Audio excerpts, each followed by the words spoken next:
Oh yeah, and I'll get. There we go. I'll get. There we go. I wanted to gather cows on him was my goal. Yeah. And then I thought, man, I want to see, maybe I can gather this little pen of bulls. Yeah. So it just kind of escalated. And then I knew they would bump heads. But when he took off, when they chased me, I knew the way our pins were set up, I knew that we were headed for a dead end. That's why I was so nervous. Well, and that's like, see, I make a living with voice inflection, and I thought that you can't stage those primal. Yeah, I might be in a pickle. Like that's real. You hear that? We were sitting. Some of my buddies were on the bus watching that, and I was like, "That was It sounded like real concern right there." So anyway, I was curious. No, that's definitely. That's what that was. Yeah, that it took off, and it was a good video. It was fun, but that bull, everybody thinks I got him broke to ride around, but he's not. He's actually just going wherever he wants, and I just happen to be on his back. Like, he doesn't go where I tell him. He just doesn't care that I'm up there. It kind of looks like you're reining him, though. I mean, right? Are you just a little bit? I'm trying. You're kind of like one of those kids in those strollers that has a steering wheel and it turns, but mom's pushing you and it doesn't go any different direction. That's exactly what it is. Yeah. Good. Are we good? Everything's good? Yeah. No, that's exactly what happens out there. But I don't know. Somebody commented on there that this is what happens when you do things for views. But man, that's something I would do without the camera. I'd do that anyway. Yeah. You know what I mean? Like, that's just, I've always done, my whole life I've done stuff like that. I'm a rodeo cowboy. And so, I don't know, I think for the most part, people that know me, they know that about me. You know, like my closest friends have done things like that with me without cameras on, you know? Oh, yeah. But anyway. Well, yeah, it was just, it's you guys are a different breed. It's like all of us did stupid things, and you guys just decided to be rodeo cowboys. Yeah. Yeah. Anyway. Yeah. Love it. How has your new album been? In My Blood? Man, it's been so cool. It's been a lot of fun. Really, we've been we dropped it a couple months ago, I guess, at this point, and it's been rocking and rolling. The numbers have been good. Album sales are kind of weird right now in the music business anyway, because you know, we all know it's kind of gone to singles and things of that nature, but it's selling well. The singles are doing well. We've made a couple of music videos for it, and playing a lot of it live. We've actually extended our live show this year, so we're usually going 2 hours, 2 hours 10, because we're doing 3 or 4 of the new ones a night. Oh, dang. But you do have you got the one single on the others, the one you wrote with Ray Wiley Hubbard. Yeah, Ray and Tennessee Jet. We wrote that together. We did a video for that one in Chattanooga. That one came out a while back though, right? Yeah. That was one of the first ones we dropped, and made a video for it 3 months ago, I guess now, out in Tennessee, and hands down the funnest video we've ever made. We don't make a lot of videos. That's only the third or fourth one we've made. We made one for a song called Lonely Man. We shot it in Times Square a couple weeks ago. But going back to the others, we wrote that together, me, Ray, and TJ. We met each other all we all knew each other, but we all met up at a festival a couple of years ago. End up writing the song. We end up cutting it. And for the video, I told the director, Tim, I said, hey man, I just want all kind of funky people in here. And so there's all kinds of people in there.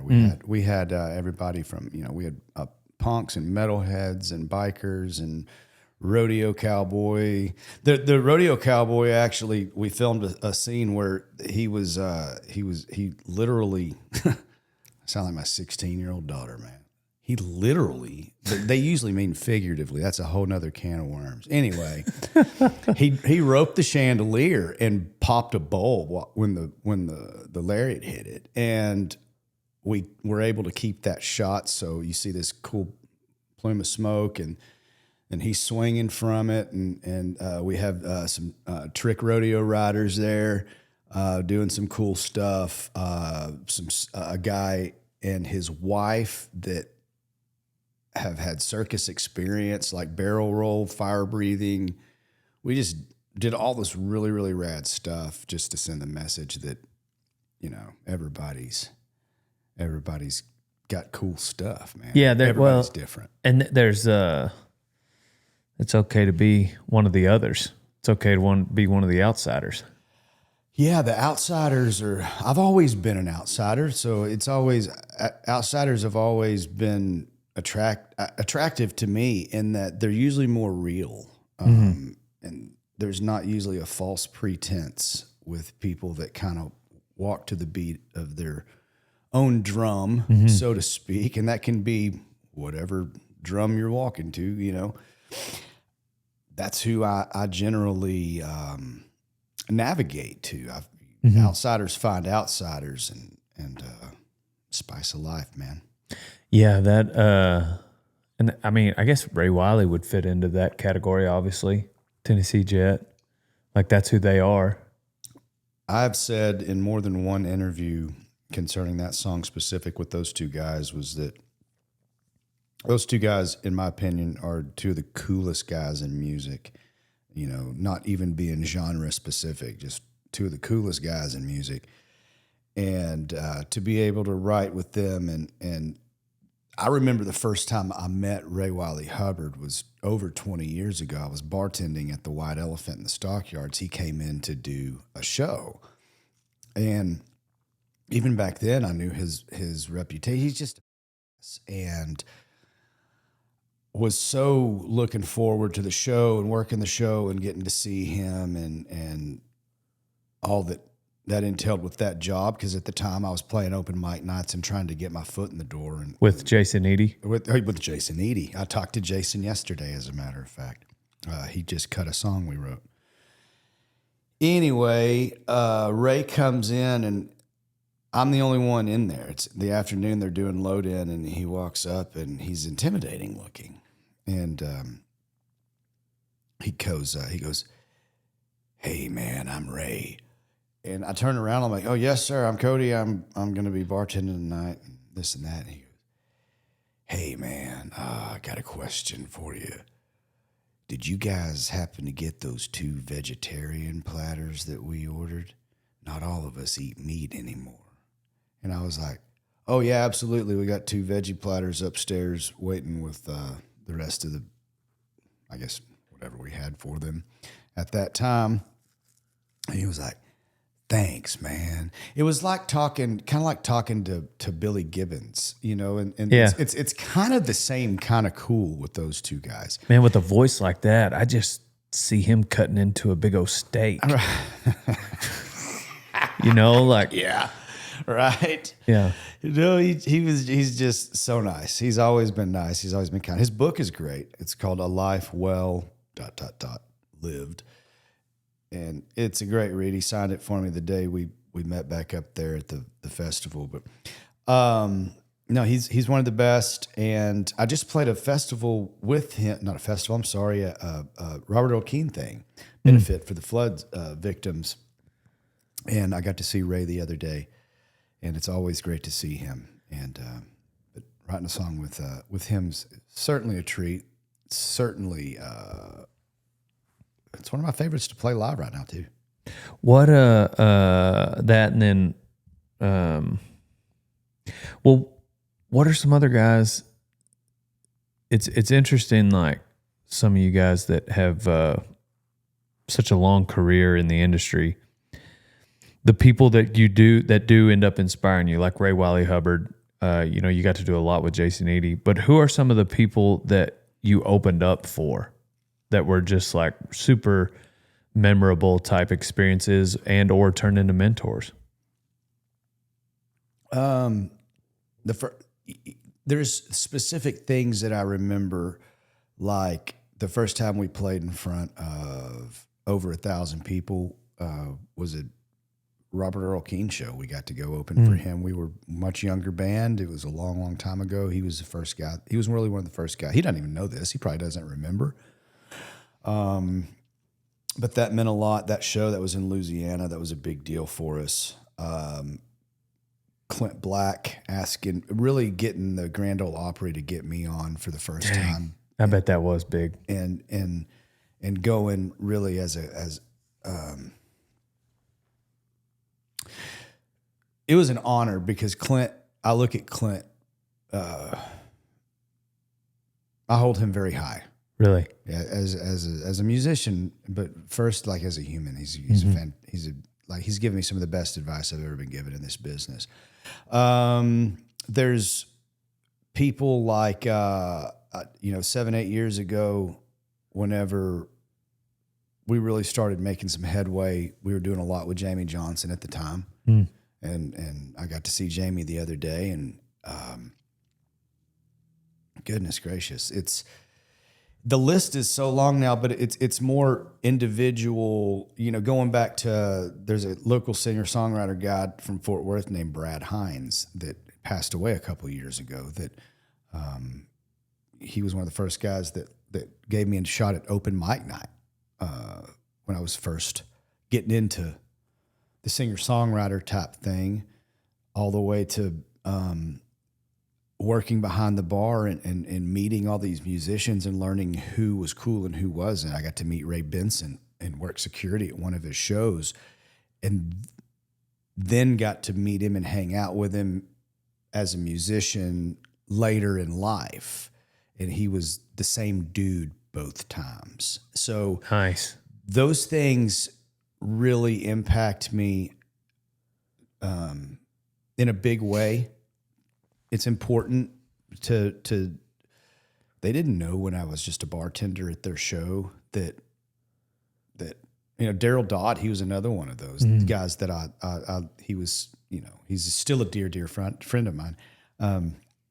But before I was anybody, Stoney LaRue was really, really kind to me one time. That always stuck out. I still love to get together and swap stories with him. Yeah. What I was just thinking about, we got this, it's like a year and some change ago, and you were talking about slowing down a lot and how you thought your 2025 you were going to maybe do 40 shows. Yeah. Has it been that way for you? Yeah. Really? Yeah. Good. We've actually the last couple of years has really been a rebranding, if you will. We've restaffed some positions. I feel like I'm in a comfortable place right now. We didn't have any big management last year, but we ran a really big tour by ourselves. And then this year we've been on with Red Light, and they've been a great partner so far in the management department. And we've run another considerably large tour. I think we're going to tone it down a little bit next year. In fact, even more. But I think we're doing 35 full band shows this year in the States. And then Ward and I have the same kind of crazy tour in November. That's acoustic, and that we're going from Honolulu to Anchorage to Bangor, Maine. So my total want to be about 50 years. 50 years. I'd love to do this another 50 years if I'm healthy. I'll be really, really old. But to do 50 shows a year, basically 35 full band, 15 acoustic. That's kind of the place we're sitting. I just had a bunch of meetings yesterday about buses and trucks, and I think we're downsizing a little bit. Touring's changing right now. We're having to stay on top of all that, and I own my own buses, so we have to look at when and where and how we have to fly versus versus ride and run logistics. We're running logistics for next year and all that kind of stuff too. So it's the game is changing so much in every way. It's truly the wild, wild west right now. What do you mean? What's changing so much? You talking about for you personally or for everybody? For everybody, the music business is for me, I've slowed down, but I'm slowing down, but I'm working in different ways. I'm still learning more of the business and learning how to, because touring's not making money anymore. Everybody's monetizing off of more like this stuff. Like, I mean, it's what you have now is the generation of artists that never get to not be on camera. You used to be able to get away from it and go home and stuff, but now, we're running clips and footage and stuff. There's a camera on me. If I'm out, there's a camera on me all the time, and usually a video recorder. It's just content going out. And then whenever I'm at home now, I have the fam club, and people can get onto that. And usually once a week, if I'm at home, I get on and it'll give you a 10-minute warning, and I'll get on there and talk for about 30 minutes. I'll answer questions that people write in. Touring doesn't make money anymore. So it's getting out there in every way you can. And as a 45-year-old dude, I'm just listening to my team of young people and trying to keep up with, keeping up with the young guys on stage trying to take my job. I'm still doing all right at that. But like the social media thing, that's the Wild West too. So when it used to not make sense to own buses, now for me it does. So I run a trucking company as well. We just started a merchandising company. It's diversifying the portfolio. Yeah. I just read for a guest star TV show appearance. Didn't get the part because I've never done that before, but I'm getting into a whole bunch of different stuff and playing less. I guess if we play 20, 30 shows a year in the States, we're going to hit a big city near you once a year. And I know next year we're going to Europe. So that'll be fun. I hadn't been over there in 15 years. Man, it's wild to hear you say that about everything changing so much, because I personally really, I remember telling one artist, William Clark Green and I have been friends for a while. I just saw him the other day. Good dude. Yeah. He was at the benefit with Robert Earl. Yeah. You probably know him better than I do. I really don't. I do know him, but not real well. Yeah. I was telling him years ago that I said, man, I think where musicians are missing the mark, not missing the mark, because if you don't want to do it, you got to do you. But you can definitely. Drink this? Yeah, cool. It's cold. Absolutely. Thank you. Cold and got some caffeine in it. So, but no alcohol. Yes. I need the caffeine, not the alcohol. There you go. But no, I think that I told him there's an opportunity for musicians, whether they know it or not. If they do know it and they don't want to do it, that's fine. But to get a lot of good content, because that's the game I'm in. And to me, there's two ways of going about content. There's creating something, which might be like the skits I do, or something scripted. Like if you were going to do your own little mini show, something scripted would be creating it. And then a podcast like this or a vlog on YouTube would be documenting. So there's creating and documenting. Documenting is way easier because you basically just film what happens and then you react to it, and you just kind of got to have a little bit of camera presence. Same thing with a podcast. There's no wrong answers. I could ask dumb questions, but for you, all you got to do is tell your story. And so it's a lot easier to document than create. And I've just always thought, because I'm a fan of William Clark Green's and Shane Smith too. Like, I think he's like such a nice guy and such a sweetheart. And I would love to see behind the scenes. But I also understand sometimes. Shane's been on the road with us a lot this year. Has he really? Yeah, dude, he's opened up. It's been Shane and Tanner Usry. Shane's done a lot of shows with us. I love Tanner, sweetheart kid. Well, we've had Tanner and Shane. If they've been alternating, and because they both on their own tours as well. So if Tanner's out with us, Shane's doing his thing. If Shane's out with us, Tanner's out doing his thing. Nice. But love both those bands. They're fantastic. But yeah, you're right. Well, and Shane and his guys have been together doing this for a very long time. And he is, you're right, man. He puts on a wonderful show. He did Vegas with us last year as well. So like, we love those guys. Yeah. It would just be neat too sometimes to, get to see. I know, for instance, when you and I did our first podcast together, it went nuts. Yeah. Did really well because I think people just really like to see Cody Jinks. Yeah. And I think there is an opportunity there because, we become such fans of you guys. And so any of that extra, it's just like people used to, all they could do was read the pamphlet that would come in the CD, read the album, like flip that thing open. And that was your insider scoop.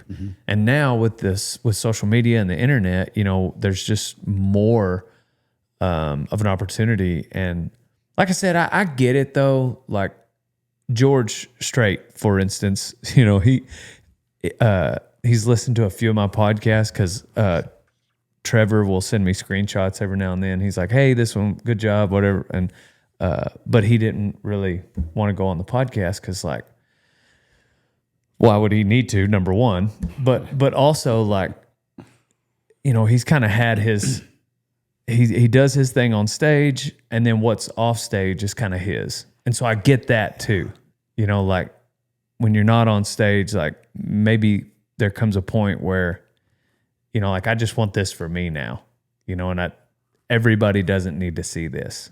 Well, and George specifically was known for not really doing a whole lot of interviews for most of his career. Yeah. Especially, after the tragic passing of his daughter in a car wreck, he was kind of, I hope I never understand anything about that, Same. But it's like, I could see possibly that being a scenario where as a human being, you would just hold everything you have tighter, more sacred, like what's mine is mine. You don't get in for this. And when you're King George, let's be quite honest, man, you don't got to do nothing. Yeah, you don't have to. But walk out on stage and sing for 100,000 people and keep cutting great records. Yeah.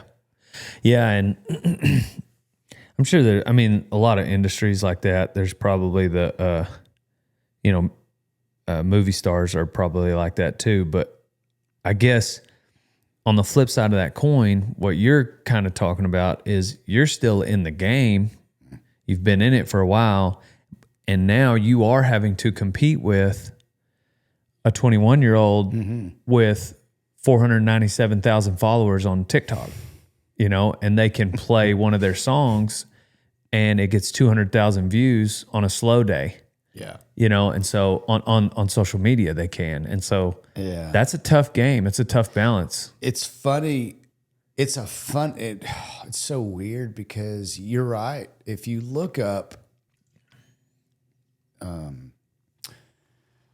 how many monthly listeners I have, say, on whatever platform, Spotify or whatever platform, Pandora, and you see these, like you said, these 21-year-olds coming out, and it's like, let's say I have 3 million Spotify listeners or 4 million.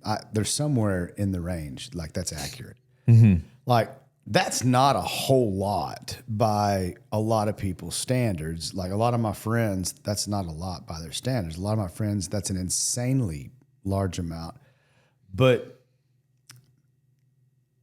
I guess it's still a weird deal because I'm selling a lot more tickets than a lot of those people that jump up to 10 million, 20 million listeners and they can't go sell tickets. Like we're selling out arenas and amphitheaters. And do you think it's that mind-blowing to me? And that's why, again, it's the wild, wild west out there. Everybody's still figuring it out. So we went to Baylor Stadium the other day with Cross and Turnpike and Shane, and I got to introduce Shane and hang out with him, and place was packed, however many tens of thousands. What is it? Maybe either 40 or 50,000 a lot were out there. It's a big deal. And I mean, Cross Canadian pretty much has no social media presence. Like I think they just got a new Instagram with like 22,000 followers. And, but they've got that, 90s, late 90s, early 2000s crowd of people that is just this loyal following that loves their music, even if it is, a little bit, some of the older stuff, obviously, because they hadn't made a lot of new stuff. Do you feel like you've been in the game and you've been at it long enough that you've got some of the younger people that just are on Spotify, but then you've also got that following, that loyal following of guys that have been following you since the day one? Yeah, it's a great mix. It's a great mix because I ask on most nights, how many of you guys, this your first time to see us? And it's about half and half. It's really cool to see. So we are getting better at the social media game, and our new management organization has helped a great deal with that. And that's gotten me in front of a lot of faces. There's a lot of people just finding out who we are because we haven't had major market radio play. We're still only on 8 major market stations around the United States. That's it, man. Everything else we get on radio, and let's be honest, radio's dying. It's hanging on right now, but it eventually it's going out. Right. Not that I'm wishing for that. It's just it's what's happening. Same thing with TV. Sure. Yeah. Like just your everyday news station or channel TV is just not going to. Yep. They're going to stream the music on Spotify. They're going to stream their TV shows on Netflix and Prime. Absolutely. I hope you're enjoying Ranch Fuel as you're listening to this episode of Rodeo Time. Use code DALE on ranchfuel.com for 15% off, old son. Drink up and use code DALE on ranchfuel.com. Hey, old son, if you're not feeding every morning with a Can-Am side-by-side, then you ain't no cowboy. I got a Can-Am because I needed a reliable ranch rig that I could use every day because I don't know how to work on stuff like that. So I want something that's not going to break down ever. Get yourself a Can-Am, old son. Yeah. It's so crazy to... I heard a guy giving advice. He was talking about social media, and he was talking to a group of business owners in the audience, and he was saying he was kind of trying to gauge where everyone was, and he was saying pretty much if you're not online, you don't exist as a business, because it's okay to have a retail front store. That's good, but you also need to have a presence online. But then he asked, like, who in here is over the age of 75? If you're 4 years away from retirement, you don't need to spend a bunch of time on it. And it was interesting how he like gave some of them a pass in the audience because they, like just stick to your bread and butter for the next 3.5 years and then you can be done. But you still got a long road to hoe. Like you still got a lot of music left, a lot of years playing. So you're kind of caught in the middle. Like you came up before the internet. Yeah. But now mid-game, you're having to like figure out the internet. It is. It's funny. It's really funny because we're actually still ascending, and that's kind of why. And I didn't do interviews for a long time. I didn't allow cameras in recording situations. I just stayed away from all of it. So at this, and it's because I didn't want to do it. Mm-hmm. At this point in my career, it's very different. So I kind of feel like even at 45, it's like, hey, here I am. And then, there's the fans that are going, yeah, man, it's been fun this last 20 years. And then everybody else is looking around going, where did this guy come from? And there's a great mixture of that. Yeah. And so I'm not, and this is, I guess, a lot of it has to do just with age. I'm right in the middle of it, like you said, because I'm not the young guy anymore. I'm not 25. I'm not the old guy. I'm not 65. You're not George Strait. Right. So it's a great place to be in this business. Who's timing done? Is everything. Yeah. And whether you're 10 years too young, 10 years too old, you fall into whatever.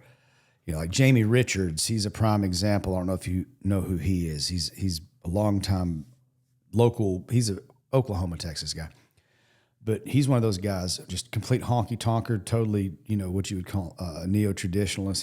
He was either born 10 years too late or 10 years too early. It's a lot of the roll of the dice with things of that like that. Yeah.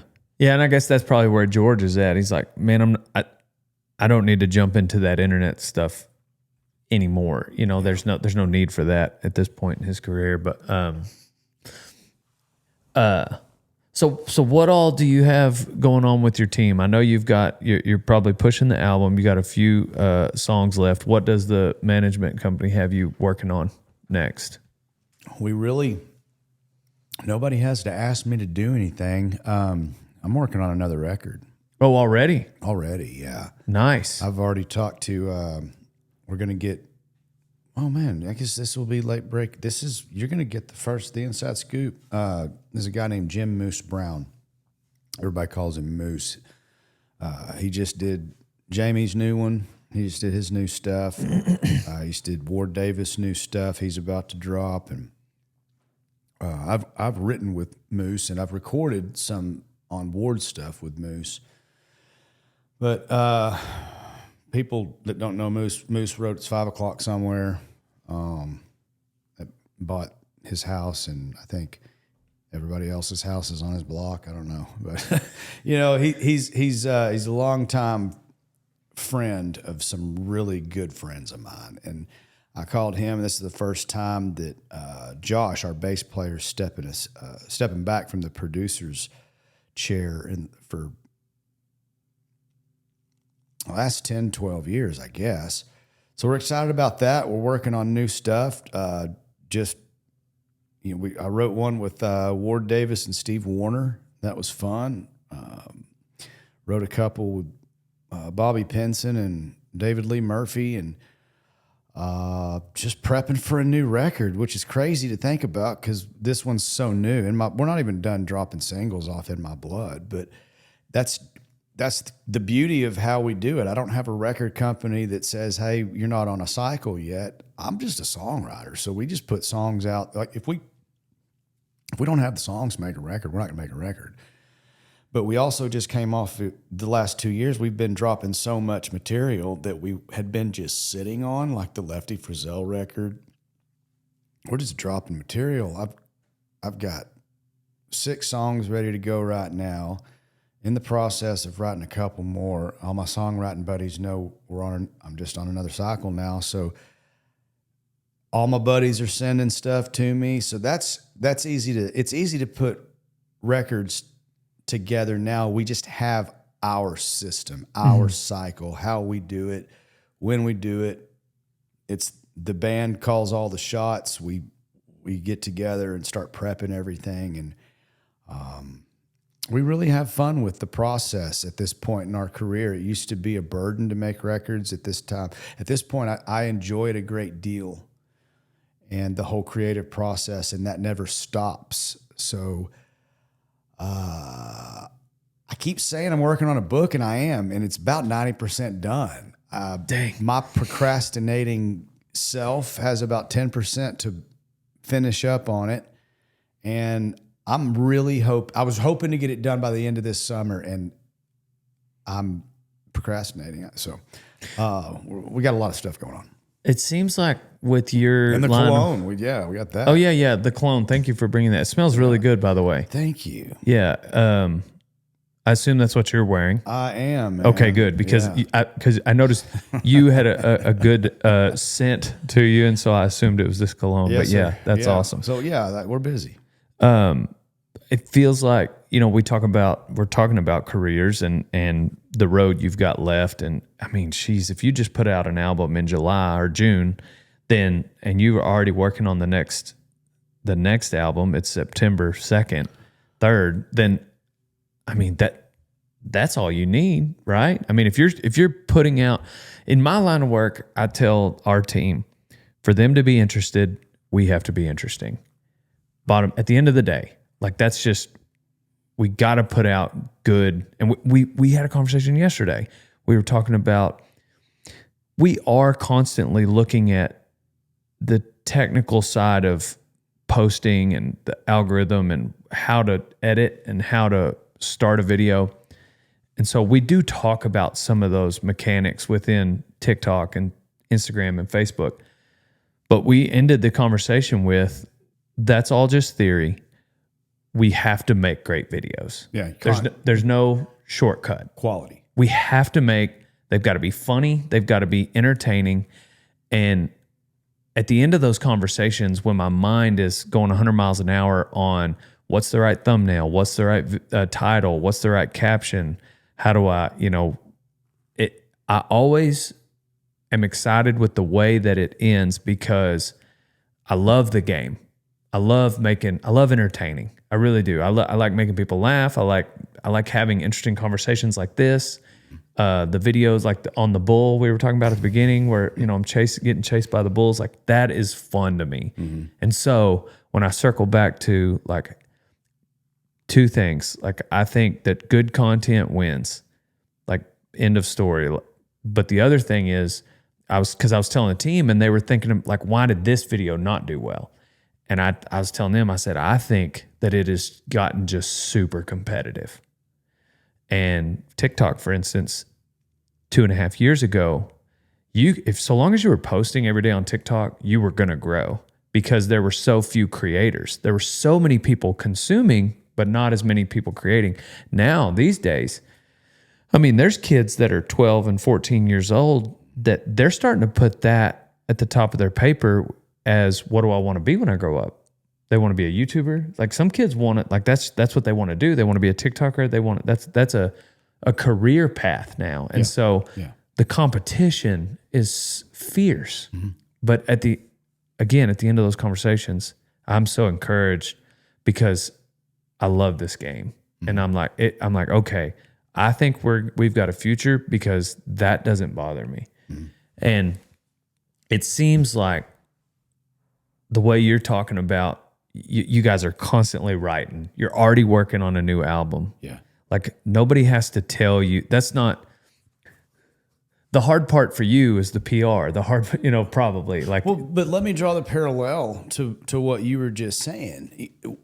We have those meetings. We have those same kinds of meetings. It's the same principle, different practice, obviously, but we just had one last week and it's, we're talking about our content, which is, making records and how we never want to make the same record twice. Mm-hmm. We want to keep everything interesting. Now that runs the risk of people going, well, this doesn't sound like a Cody record, or this doesn't sound like whatever. I don't like this production value because of it.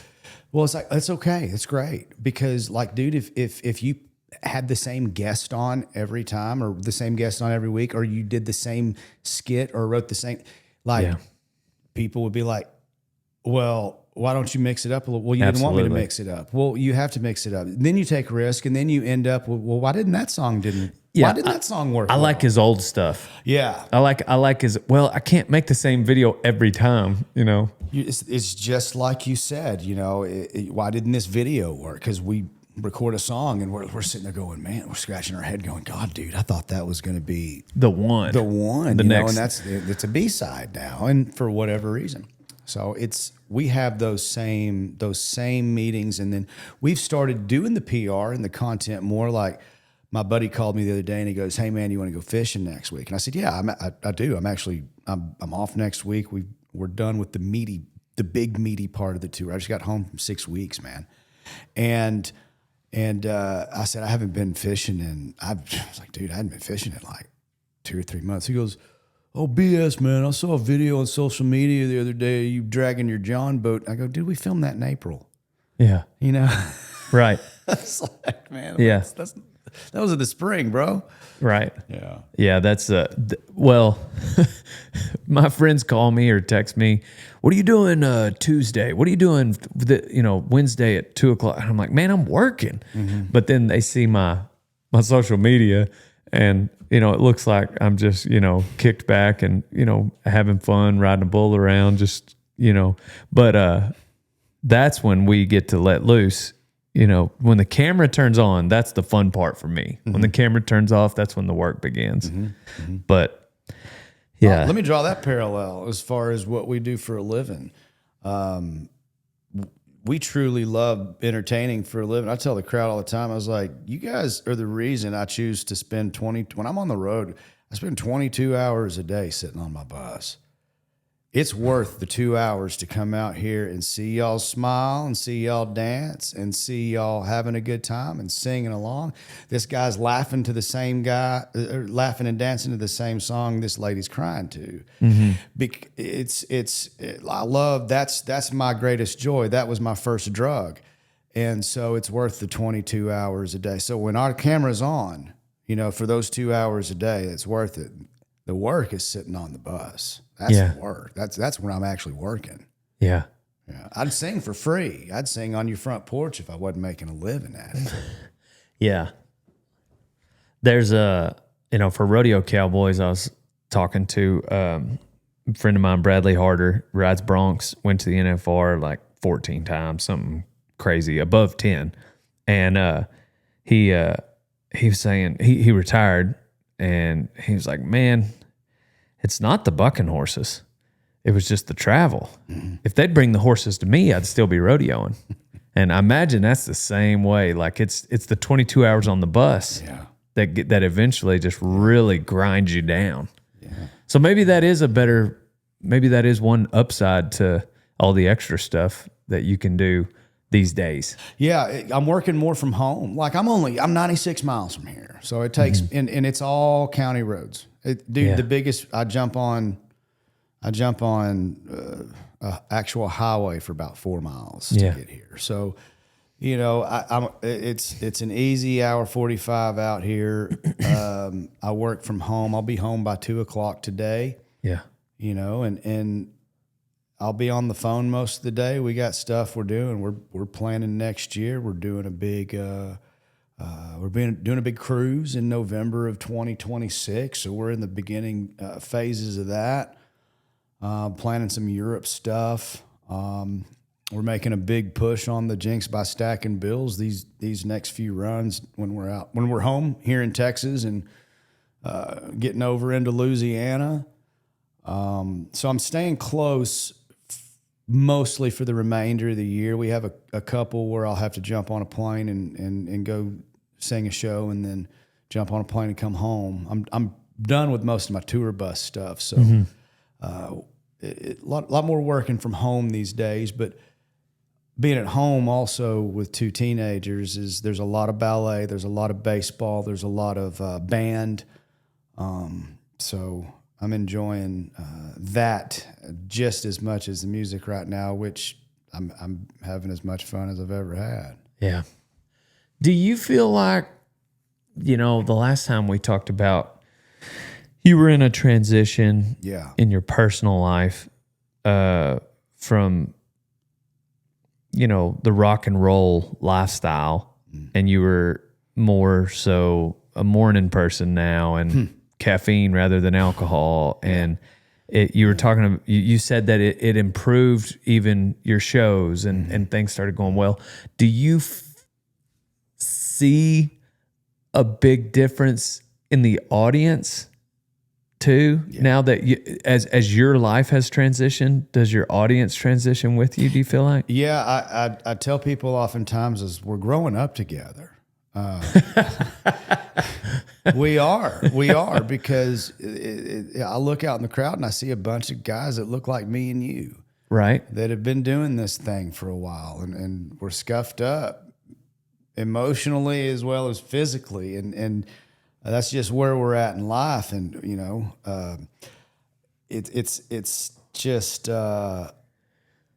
those were the hell raisers 20 years ago. because they were coming to my shows and we were raising hell, and then we all had kids, and now we got some age and some wisdom and some hips that have some joint issues and hurt knees, and well, I don't have to tell you about that shit, but it's we're growing up together, and I put that in the liner notes of the Change the Game record, but I have the last couple of years, it's really been a wonderful transition, and I think that the new record, In My Blood, has been it's been a great start to a second part of the book, and I'm really comfortable where I'm at with my family first, and my faith first, my family, and then with my band.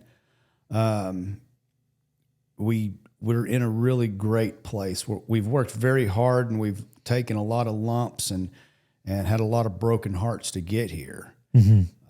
But going down to the amount of shows that we have now, everyone, man, like the guys are ready to go. We're on fire. The band's killing it. We're putting great records out. We're going to put another record out Q1 of 2027. That'll be when that drops. We got it's got a year and a half before it'll be a year and a half before it comes out. Do you know what it's going to be called? The next one after this? Yeah. I don't. It's funny. Oh.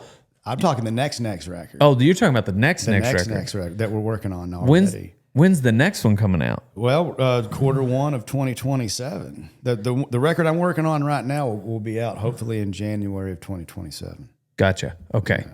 So that'll be about a year and a half in between records. I like doing about a year and a half. But being able to work from home and then going, and the shows are special. We don't get burnt out anymore. So the shows are better. The crowd's growing up with us. I went from sounding like I don't know what I sounded like. I used to get mad and cuss people for fighting, but it was because of the air I was giving off, and now I sound like Mr. Rogers up there on stage, and that's fine because that's kind of where I'm at in life, and it's great to see all those people out there, man. Because here's the power of a microphone. I don't tell you this, and you can. I don't use the word fornicate. I use the other F word, but you can get them fighting or fornicating in 10 minutes. I don't care what you say, dude. You got all the power when you get 5,000 people will do whatever you tell them to do, or you can get a lot of them doing whatever. You might as well get them having a good time and loving each other and sending them out of there with a positive message. They don't want to hear your politics, and they don't want you to preach them to heaven. They want you to make them smile. They want you to laugh. They want you to cry with them. They want you to take them on a ride. Life takes you on a ride. I'm going to give you a 2-hour ride. You're going to leave feeling better. Yeah. That's wild. It's so true. Like whenever you get in that the way music can really turn you emotionally in a direction, and it really only takes one song, not even the whole concert.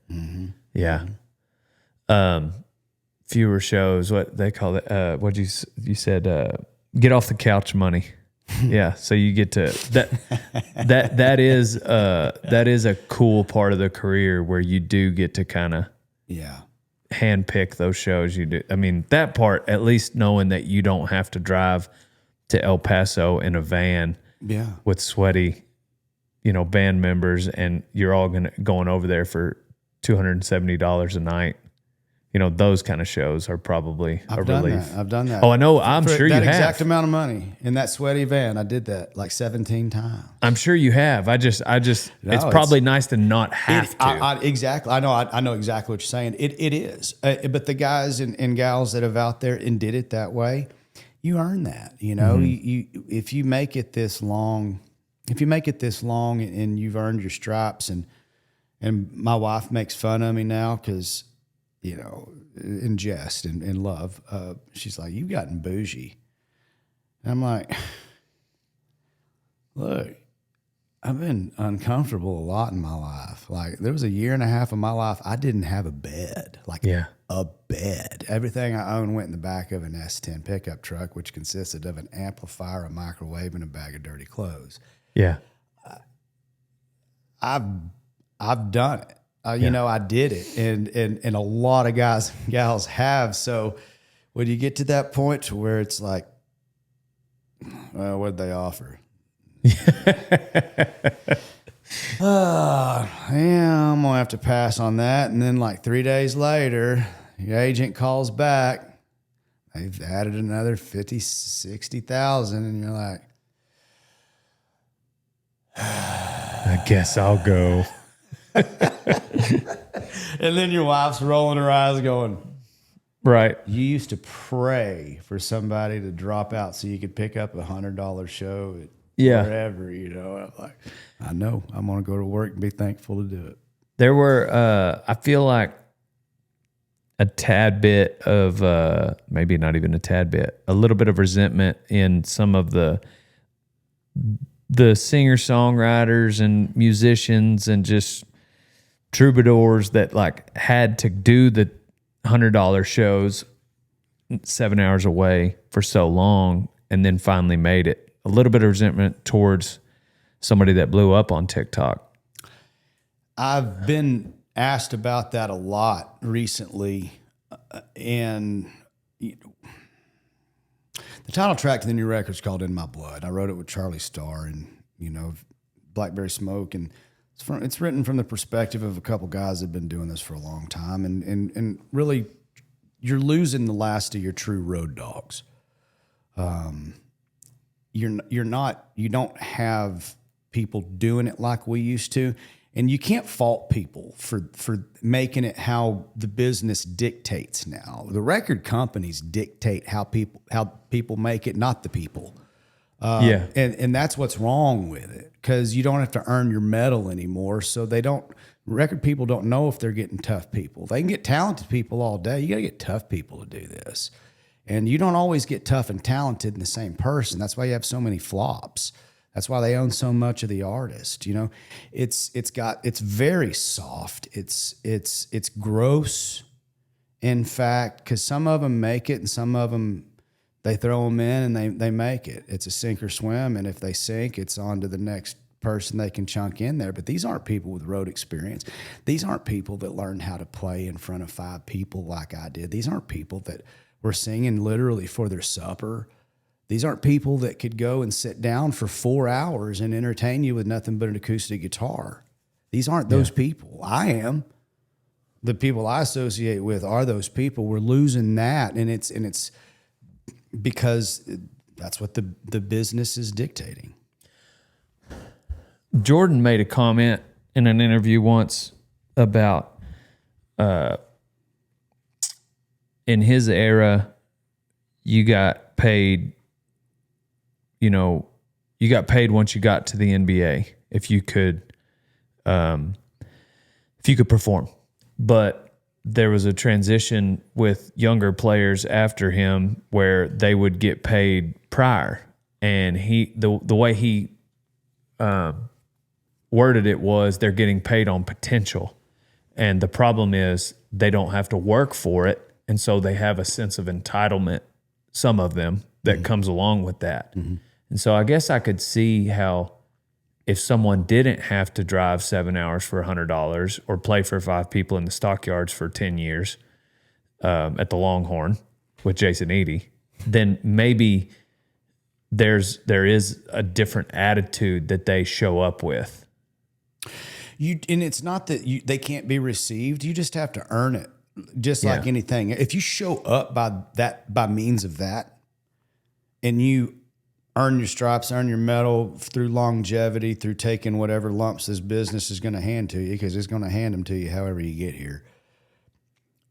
I mean, if you're good, you're good. Yeah, then they shouldn't be faulted for that. So they shouldn't be faulted for that. My thing is you have to separate the chaff from the wheat, and this is probably a faster way of doing that.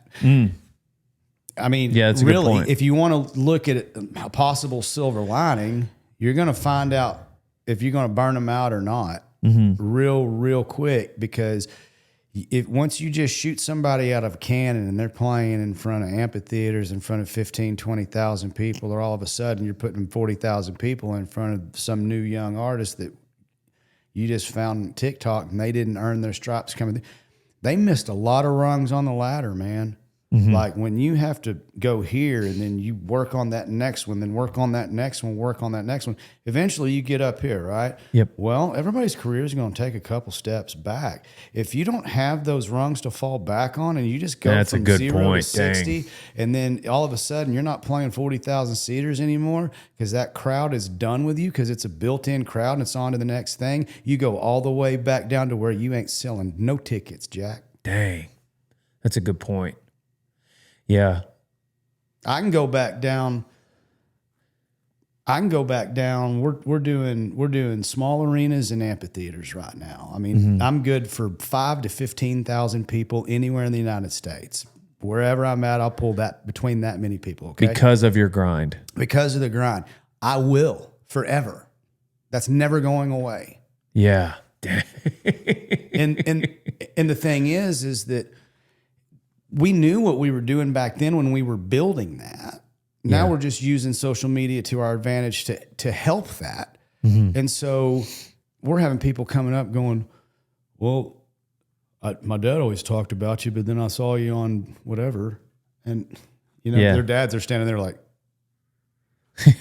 Told you. and so it's a blessing, but those people aren't going. They're overnight successes now, really, truly, more so than anything else. And when they go like that, and then they'll just go like that, they'll be gone. And if touring right now sucks so bad for so many bands because the cost of renting buses and everything has gotten exponentially worse. And most touring acts claim losses now. It's why ticket prices have gone up, and it's ridiculous, man. It's ridiculous. I can't imagine. I feel bad for team ropers, calf ropers, because they got to haul a horse. I can't imagine having to haul a entire band and equipment. And I was watching them at Baylor at Waco, and every single band had their own equipment. And I anytime I MC at Music Fest or the other few shows that I've done before, like, it's crazy how you'd think that the venue would have to supply all that, but then on the other hand, like, you don't want them in charge of your drums and in charge of your I don't know. It's just so much nitpicking equipment, and it's such a production. Well, it is, and I can't imagine putting it on. Bands don't want a backline. That means they want to use their own stuff. Their own stuff is their own tools. It's like you're not gonna, you're gonna take a saddle bronc rider. He wants his own saddle. He wants his saddle. Yes, sir. He needs, and it's like that for anybody with the tools that they need for their trade. This is my thing. Right. It is a production, and like we're going down right now. We're considered a small operation compared to a lot of my buddies. We're at 3 buses and 2 semis, and we're going to 2 buses, 1 semi next year. We're going to be playing more fairs and festivals, stop rooting so much of my own tour for this next year, give the U.S. a break. Hopefully the economy gets a little better, come out 2027, swinging again with a bigger tour on so next year we're cinching up. We're already planning on it, man. It's bobbing and weaving, brother. Yeah. Yeah. It's such a,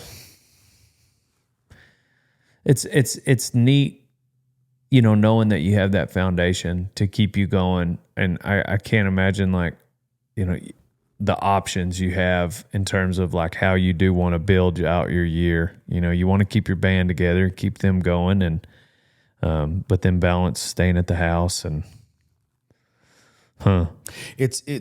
we worked like hell to get where we are now, and so fortunate and thankful. But stacking the priorities in order has been a learning process for all of us, because nobody's ever done it like we've done it. There's not an organization out there like us ever. And so it's kind of a choose your own adventure is what we do as an organization, but we're not interested in getting much bigger. There's 25 people that I worry about at night. That's 25 families. That's what I got to worry about. I'm good with that. You know, as long as I'm keeping everything great with him, and then with the woman that I share a bed with, the rest of it's gravy. You know, because she helps me make all the business decisions. There's nothing I do that she doesn't, or big decisions I make that she's not a part of. Right. So that's an integral part of what we have going on. And I ain't never got in trouble for telling the truth. I've lost friends over it.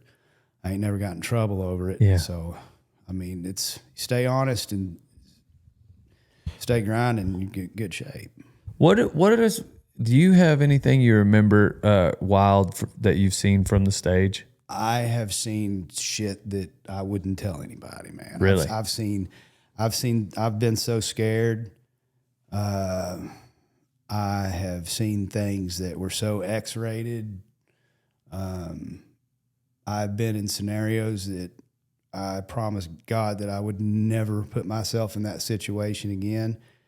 And I've been in scenarios where I was on my knees praying with some drunk dude in the middle of a bar. There's nothing. I saw a guy commit suicide in front of me one night. Dang. I have seen everything that you could possibly imagine, I guess, with war. Yeah. I've seen it all, man. I mean, like, really, it's weird. I've lived a very weird life. I've been some really strange places, man. Just, you know, here and there. Golly. Because thinking about, like, you know, you talking about your path and the life that you've led, and then, you know, obviously the line of work you're in is already rock and roll. Mm-hmm. Yeah, and you see the party from a front row seat. You know, that people got a front row seat to you, but you got a front row seat to them too. I tell them all the time, we're watching the show. I was like, you guys think y'all are watching the show? I was like, we're watching the show. Man, when was it at its wildest? I don't remember a lot of it when it was at its wildest. Man, I used to just drinking handles of booze and taking handfuls of pills for about a decade. It got real wild. It got real wild. Yeah. I'm just a couple of wild things. I've seen Paul Cawthon tear a door off of a dressing room in California. That was a normal thing with Paul back then. I saw Jamie Johnson dog cuss a crowd like I ain't never seen. One guy in specific, but it was a group of guys, and I thought, man, this guy's never going to work in this town again. He was in a different frame of mind back then. I've seen Ward Davis fall off a stage. I mean, some of them are funny, some are not. It's just, I could sit here all day and just, that kind of stuff.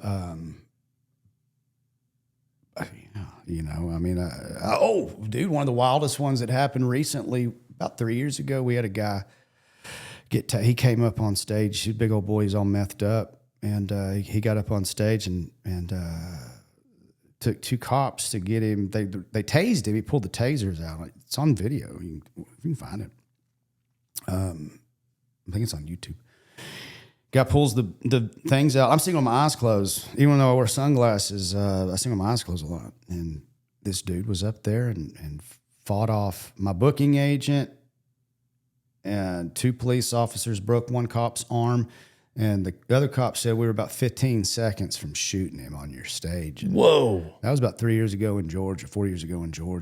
If they wouldn't have been able to subdue him, they were going to have to shoot him. Wow. Yeah. Because the tasers didn't work. He pulled him out. And like, I'm watching the video and I'm just like, I have no idea. You're up there singing the whole time. Chris, our guitar player, takes his guitar off, dude, and he's about to bust the guy with his guitar because he sees the cops struggling with him. And I'm just... Yeah. Yeah. Dang. At what point did you realize it was all going on? I don't even remember at this point. It was towards the end of the show. Yeah. And he ended up making a public apology for it. And all Oh this yeah, I'm kind of sure thing, from you his know. jail cell. But he, but we had to, I'd shut a show down in Nacogdoches for sniper threat. Somebody called in that they were gonna kill people at my show in Nacogdoches at the Rodeo Arena one year. Do you, I guess you were probably in your heyday, you probably got to where it didn't even like phase you if somebody was fighting.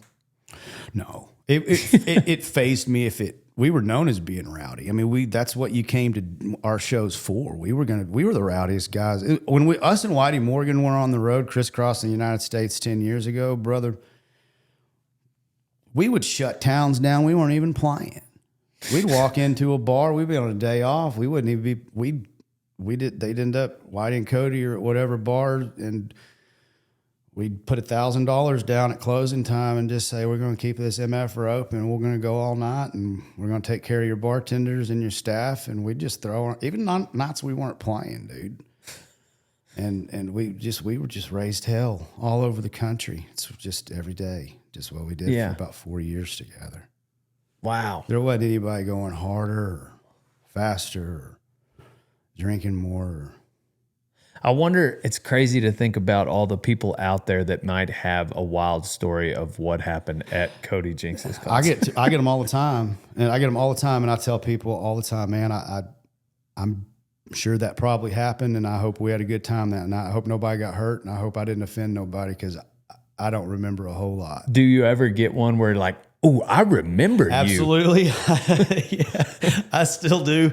And I get tickled every now and again because I'm like, oh, if it stands out, it must have been a good one. And sometimes I'm like, oh, yeah, I remember that. You know? Yeah. Yeah. Dang. Yeah, I mean, I only get it like if they come and see me at the booth. You know, like they'll come and see me at Fort Worth Stock Show. They'll come to my booth and maybe I'll remember them from the year before, but nothing wild. No, it's better now than it. Yeah. You know, we had the wild stories. We've been there, done that. I did a lot of it just because I thought I had to.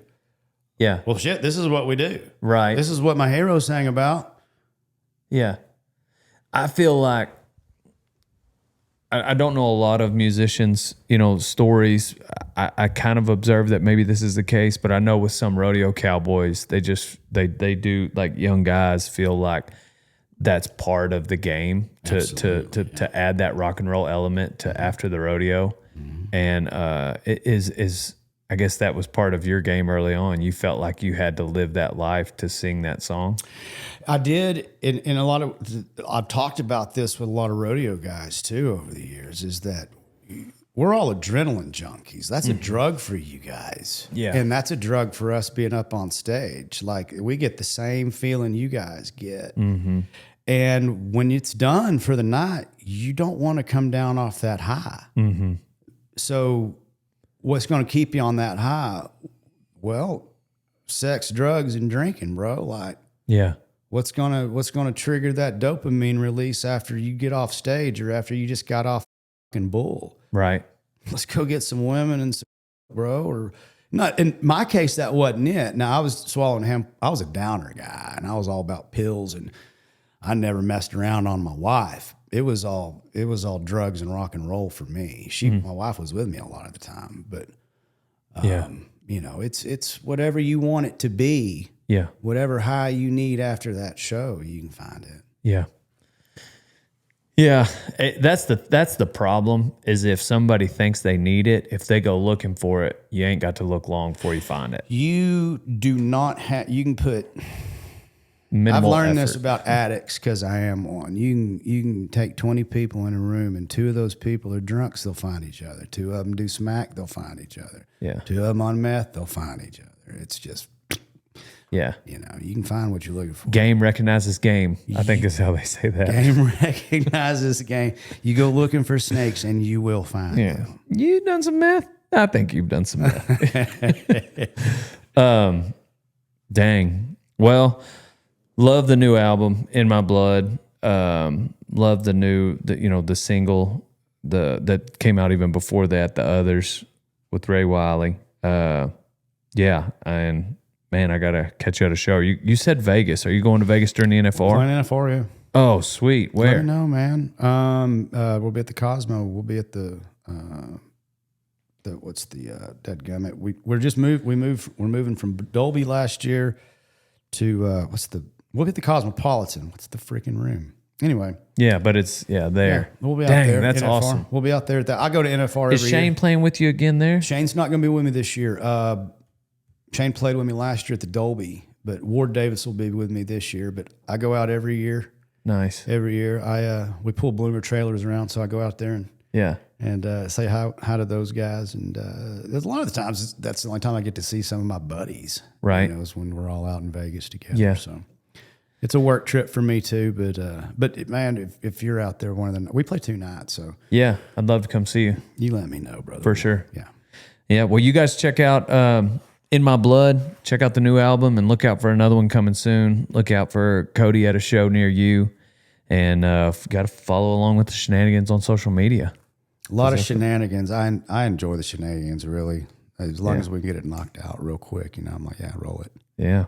You got any life advice? Life advice. Yeah. Since I saw you last, one of my newest tattoos is James 119. Ooh. I'll let you say it. I know what it is. I always get them course. mixed up because I never say it right. But it's Is it about pride and humility? well, it's close enough because when you're slow to speak and slow to anger, Oh, yeah. but quick to listen. Quick to listen. Yeah. Yeah, not about pride and humility. Well, but that pride won't get you in as much trouble if you adhere to those 3 things. There you go. So gotcha. it all comes Slow back to speak, pride. So, slow to listen. yeah. Yeah. That's quick to hear, quick to hear, slow to anger, slow to speak. Slow to speak. It's crazy they throw the anger in there. That's funny. Be slow to anger, but yeah, it's I have trouble with all 3. Probably that's why I can't put them in order. Yeah. I remember that now. I knew that 119 was significant, but I couldn't remember. 218 is something about deeds. Yeah, faith without deeds is dead. But I think that's the 2nd chapter anyhow. Is James one of your favorites? I do really like James. He comes at you. James comes at you. James almost didn't make it in.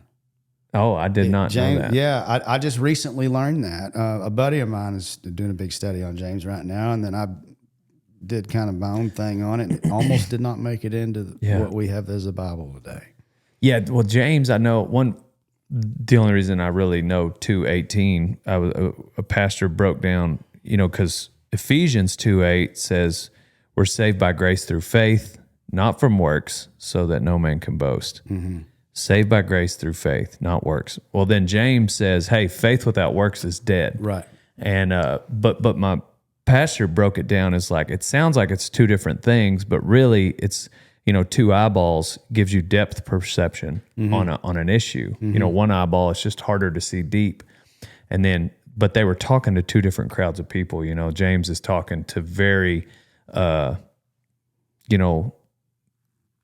hate to use the word, but liberal type, like, hey, we'll just pray at the end of our life and be good. We can live how we want so long as we have faith, And so James was saying, without your deeds, your faith is dead. Yeah.